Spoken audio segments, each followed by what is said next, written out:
Hey, how's it going, guys? Mr. Boss for the win here, and in today's Grand Theft Auto 5 video, I'm going to be talking to you guys about the top 7 things that I want to see reworked or removed in Grand Theft Auto Online. So like the word hate, removed is very strong. It's also permanent. So if you were to remove something from the game, you'd likely never see it again. So that's why I kind of like to use the word reworked here, because there's a lot of things in Grand Theft Auto Online that instead of just totally scrapping it, can be reworked and can actually be made into a better system.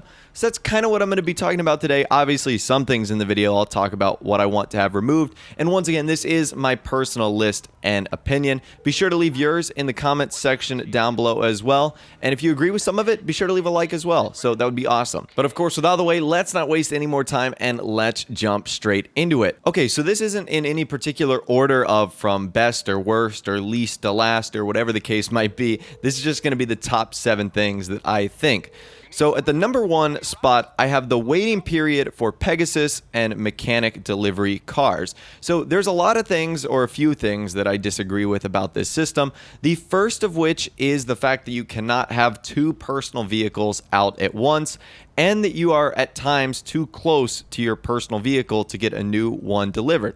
That just for whatever reason really bothers me. So there's plenty of times where having 2 personal vehicles out at once could be really applicable. If you wanted to let your friend drive one of your cars, you could go on a cruise. If you wanted to let one of your friends have your vehicles for a car show or just driving around. There's so many different reasons for why having 2 personal vehicles out at once could be very applicable. And the fact that you need to get a certain distance away to spawn in a new personal vehicle is pretty ridiculous as well. I'm not a fan of that.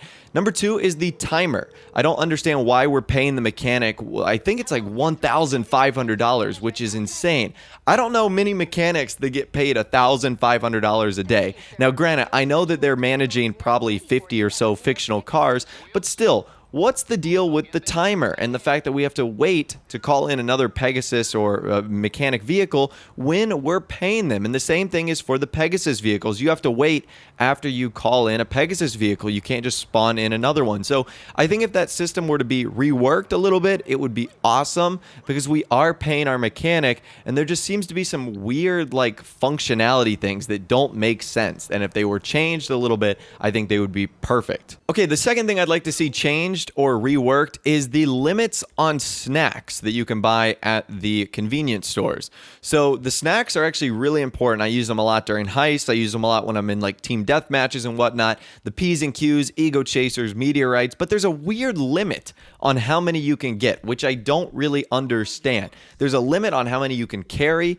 which I think is more reasonable. But the weird part, there's a limit on like the stores. The stores will like sell out or say that they're out of stock, which is totally ridiculous considering the fact that if you literally look on the counter underneath you, there's like rows and rows of just the stuff that you can buy in game. But it's just weird. Why make a limit on things like snacks and stuff to heal ourselves, yet we can have nearly an unlimited amount of ammo? You can have 9,999, almost 10,000 rounds of ammo per pretty much each weapon, minus the explosives and rocket launchers and whatnot. So I think that's kind of weird. I don't know why there's a limitation on snacks. They're pretty useful. I use them all the time. And the fact that you can only have 10 or so when it takes like 5 meteorites to fully heal you, I think is kind of a bummer. And I do think that system needs to be reworked ever so slightly. At the number 3 spot, clothing restrictions. So in the gameplay, you're going to be seeing like me not being able to put on various outfits or various accessories or t-shirts or jackets. There's just a lot of weird clothing restrictions that Rockstar have in the game. So like I said, whether it's ties, whether it's jewelry, whether it's necklaces, glasses, there's just things that Rockstar will not allow you to do with certain clothing items. And we have to use glitches to get around them. So whether it's wearing a hat and a mask, or sunglasses and a mask, or getting on a certain tie or a blazer or an outfit with body armor or something like that. There's just a lot of crazy restrictions that Rockstar put on our clothing. And I think this is restricting the ability for us to be creative in Grand Theft Auto Online and to create awesome outfits that we can wear, whether it's modeling them after celebrities or movie characters or TV show characters. There's a lot of great things we can do with the clothing, but there's a lot of things we have to do to get around to the stupid bugs and restrictions that Rockstar seem to put in the game regarding clothing. Now, I've talked about that in previous videos, so I'm not going to harp on it for too long, but I think if the system were a little bit more open, meaning you could just put whatever you wanted on like you could in real life, I think that would be a much better system. It would obviously allow for much more freedom and creativity in game. All right, at the number 4 spot, NPC bounties. Now, this is one that I'm tempted to say please remove, because there's nothing worse when you're in a hurry, when you're scrambling, when you're trying to get away from the cops, when you're away from your personal vehicle, and you have to wait on your cooldown time because the mechanic says you have a cooldown time, and you steal a random NPC's car, and boom, all of a sudden you're hit with a $5,000 bounty on you, and everyone in the lobby is now going to chase you, the guy with the red X on your head on the minimap.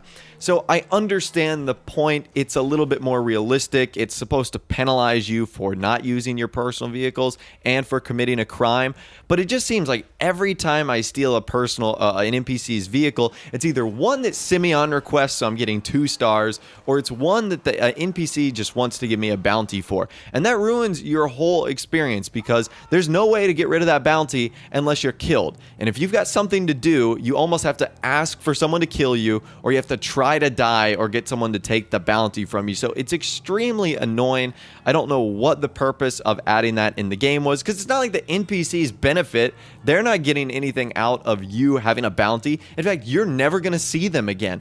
So I don't get it. I'm not sure exactly what Rockstar was going for there in terms of why they wanted to have NPC bounties, but for the most part, I find it annoying rather than cool due to its realism. So I'd love to hear from you on what you think about that also. At the number 5 spot, gang attacks. So I don't know how many people go looking for gang attacks to do them for the ammo or the money you get out of the boxes. It's kind of a not big amount. It's like $500. It's, various amounts of ammo. And sometimes these gang attacks are in really annoying locations, whether it's at the Sandy Shores Airport or whether it's like on a main street. So this gang attack is supposed to be in the construction site, but that red circle hangs out onto the main road. So you could just be chilling out with your friends and boom, all of a sudden you got a gang attack on you and you got to deal with that or you got to go away.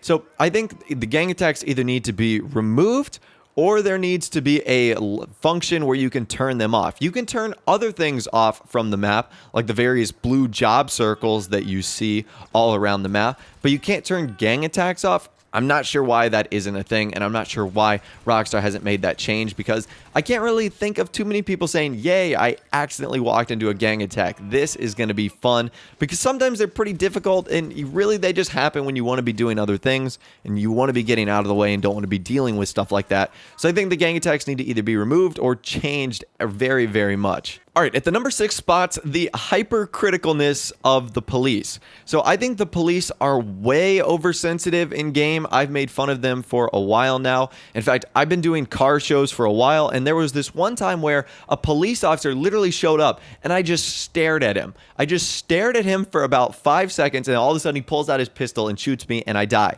Now, correct me if I'm wrong, but it's not illegal to stare at someone unless you're like staring at them through their window and they're taking a shower or something like that. But that's a whole nother story. And in game right now, I'm literally just staring at a cop. Now, granted, in a little bit, I get a little close to his personal space, but if someone were to bump into you in real life, you wouldn't pull out a gun and shoot them.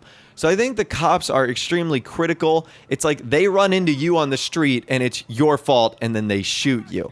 Now, I know it's Grand Theft Auto. I know it's supposed to be a parody, but the cops ruin, in my opinion, so many good things about free mode lobbies, whether it's goofing around with your friends or whether it's trying to organize a serious car show. They need to be tuned back. Obviously, I don't think you could remove police from Grand Theft Auto Online, but there needs to be a lobby setting, maybe where there isn't police activity, or at a minimum, safe zones where police officers can't go inside and can't ruin them by their nonchalant shooting you just for staring at them. So I think it's pretty ridiculous. Obviously, the gameplay you're seeing right now is pretty funny and outlandish, but that's just some of the examples that I'm talking about with the police officers in game. All right, and finally, last but not least, a lot of people seem to have issues with proximity mines and the homing launcher, saying it's overpowered.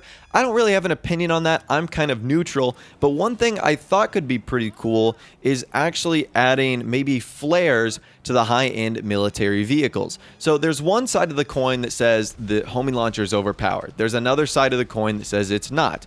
Well, what I think is on the high-end military vehicles, like on the Hydra and the expensive helicopters that cost millions of dollars, I think there needs to be, at a minimum, one flare option in order to prevent this homing launcher launcher RPG in order from taking you out. A multi-million-dollar helicopter, it seems slightly unfair that it could be taken out so easily by a homing launcher. However, if the homing launcher guy is able to hit you twice in a row after that flare goes off, he probably deserves the kill. Now again, I'm sure that system could be reworked. As you see right now, the homing launcher doesn't hit 100% of the times, but nonetheless, I still think it was worth bringing up. Obviously, I don't believe the homing launcher, the proximity mine should be removed. They of course have their uses in game, but I do think they need to be reworked, maybe in the sense of not being so deadly against those very high-end military vehicles. I know they were brought in the game to combat that, but still, I think there needs to be some balancing there, and I think that if Rockstar were to do some ebb and flow and some tilting and some changing, I think they could really make a cool system as far as the military vehicles go and the homing launcher and the proximity mines. But anyways, those are the top 7 things that I'd like to see either reworked or removed in Grand Theft Auto Online. Let me know what you think about my list in the comments section down below. What would you add? What would you change? If you did go on to enjoy the video, a like rating would of course be awesome. And also subscribe to my YouTube channel if you are new, or you like daily GTA 5 videos like this. Without the way, guys, like I said, thanks for watching. Take care, and I'll see you guys in the next video.